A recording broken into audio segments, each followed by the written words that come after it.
ఏపీలో నేటి నుంచి సెన్సెస్ 2027 ప్రక్రియ ప్రారంభించనున్నట్లు ఏపీ జనగణన అధికారి జె. నివాస్ స్పష్టం చేశారు. కేంద్ర రాష్ట్ర ప్రణాళికలకు సెన్సెస్ ప్రామాణికమని తెలిపారు. ప్రస్తుతం జరిగేది 16వ సెన్సెస్ అని తెలిపారు. స్వాతంత్ర్యం వచ్చిన తర్వాత 8వ సెన్సెస్ అని నివాస్ వివరించారు. సెన్సెస్ ప్రక్రియకు ప్రజలు పూర్తి సహకరించాలని కోరారు.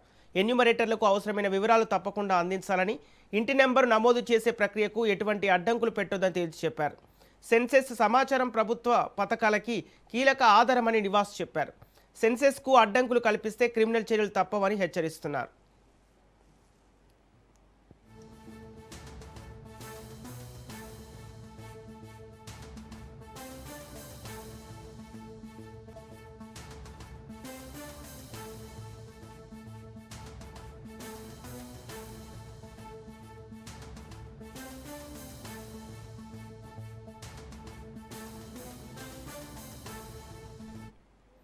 ఏపీలో నేటి నుంచి సెన్సెస్ 2027 ప్రక్రియ ప్రారంభించనున్నట్లు ఏపీ జనగణన అధికారి జె. నివాస్ స్పష్టం చేశారు.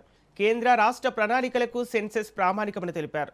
ప్రస్తుతం జరిగేది 16వ సెన్సెస్ అని తెలిపారు. స్వాతంత్ర్యం వచ్చిన తర్వాత 8వ సెన్సెస్ అని నివాస్ వివరించారు. సెన్సెస్ ప్రక్రియకు ప్రజలు పూర్తిగా సహకరించాలని కోరారు. ఎన్యూమరేటర్లకు అవసరమైన వివరాలు తప్పకుండా అందించాలని, ఇంటి నెంబరు నమోదు చేసే ప్రక్రియకు ఎటువంటి అడ్డంకులు పెట్టొద్దని తేల్చి చెప్పారు. సెన్సెస్ సమాచారం ప్రభుత్వ పథకాలకి కీలక ఆధారమని నివాస్ చెప్పారు. సెన్సెస్కు అడ్డంకులు కల్పిస్తే క్రిమినల్ చర్యలు తప్పవని హెచ్చరిస్తున్నారు.